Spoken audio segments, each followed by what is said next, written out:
si on peut tirer des enseignements, c'est que la rentrée de Balotelli qui a fait plus en 20 minutes que n'a pu le faire Mitroglou. Thauvin qui perd ses nerfs alors que ça doit être le joueur justement sur lequel doit s'appuyer tout le monde et c'est lui qui doit garder son calme. Mais le connaissant, si lui perd son calme, c'est que c'est vraiment la situation est vraiment tendue du côté de Marseille.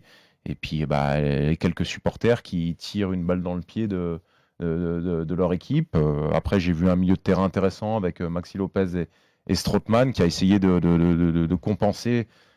Justement, l'OM a été pendant attaqué ce match-là de manière plutôt conquérante, ce qui m'a beaucoup plu. Et puis au fil du match, ils ont navigué entre deux eaux. Est-ce qu'on y va, est-ce qu'on n'y va pas? Est-ce qu'on tente d'égaliser? On a peur de prendre le deuxième? Donc voilà, je les ai trouvés assez inoffensifs quand même sur les trois quarts de la rencontre. Trop peu pour inquiéter même une équipe du LOSC pas vraiment inspirée.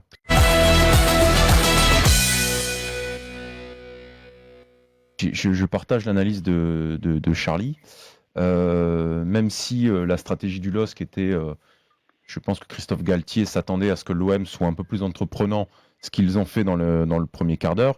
Il s'était dit que justement ils allaient beaucoup se livrer, donc l'OM, ils avaient, comme on l'a dit tout à l'heure, ils étaient entre vouloir absolument gagner parce que sinon tu étais distancé dans la course à la Ligue des Champions et d'essayer de ne pas prendre ce deuxième but. Donc on a essayé d'attaquer tout en gardant cette stabilité avec cette défense à 5. Ça n'a pas payé, mais c'est vrai que Lille a très mal joué toutes ses récupérations de balles et ses lancements de contre-attaque. J'ai trouvé qu'il y a eu aussi un excès d'individualisme devant. J'ai pas trouvé la spontanéité, la fluidité que je trouve d'habitude. Là, c'était à celui qui voulait marquer son but ce soir et honnêtement, ça les a desservis parce qu'ils auraient pu honnêtement se faire égaliser. C'est vrai que la dynamique est belle pour le LOSC, ça fait 5 victoires de suite, mais c'est vrai que en termes de contenu, c'est pas trop ça, Roland. Si tu veux, sur le plan arithmétique, je sais que je vais encore me faire chambrer, mais tant que je serai sur cette planète, je contesterai la catastrophe pour moi qui est une victoire à 3 points.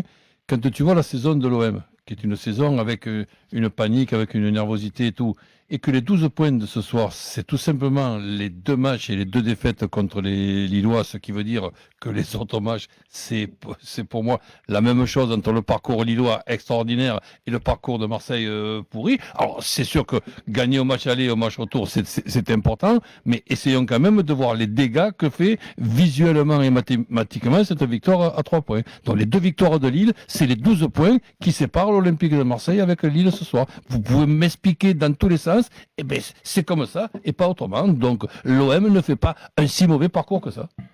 Arithmétiquement, non, mais c'est vrai qu'en termes de contenu, c'est pas non plus top ce que fait l'OM, Roland. Eh ben, excuse-moi, quand ils sont mauvais, je suis le premier à le dire. Sur le match que j'ai vu à Saint-Etienne, j'ai pas vu un OM mauvais. Sur le match de ce soir, je vois pas un OM mauvais. Sur le dernier match à domicile contre Monaco, ça se joue à pas grand-chose. Dans une atmosphère de panique. Qui est pas du tout amusant. Le truc, c'est que tu as toujours les mêmes problèmes qu'en début de mercato. Le mercato devait en partie régler les problèmes. Là, tu as quand même eu un début de règlement de problème avec il faut le dire, on l'aime beaucoup. Mais Steve, en ce moment, il est plus dans le coup, honnêtement. À gauche, Jordan Amavi, c'est pareil, il y est pas. Ça n'apporte rien sur le plan offensif. Et puis ton attaquant, ton numéro 9. Alors espérons. Alors on a vu 20 minutes de Balotelli qui sont plutôt intéressantes. Mais tu as toujours tu as toujours les mêmes interrogations.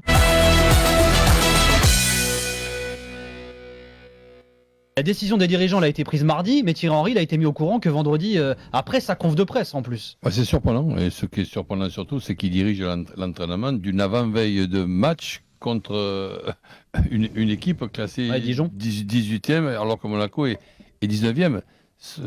La décision mardi est Thierry Henry qui est sur le terrain d'entraînement sans être au courant, qui va être changé, et il le sait je sais pas, peut-être qu'ils étaient en train de voir s'ils tombaient d'accord avec Jardim, mais un peu la panique, Roland, un peu la panique. Voilà, je comprends pas comment Thierry Henry puisse diriger cette séance. Bah, c'est vrai, quand on réécoute, C'est vrai moi que j'ai réécouté sa fameuse ça devait conf, être la panique. sa fameuse conf d'hier, on lui pose d'ailleurs la question, est-ce que vous vous sentez en danger? Il a l'air plutôt serein, Henri, il dit, vous savez, vous connaissez le football, voilà, moi les rumeurs, enfin, il a pas l'air plus préoccupé que ça, quoi. En tout cas, ou alors s'il le sait, il le laisse pas transparaître. Hein. Non, mais il savait rien, il savait rien du tout. La décision Ouais, va ouais, être ça- prise Thierry dans Henry ne savait 48 heures rien, avant ne ce savait match, rien c'est pendant la important. conf, c'est une certitude, il ne savait absolument Ouais, rien.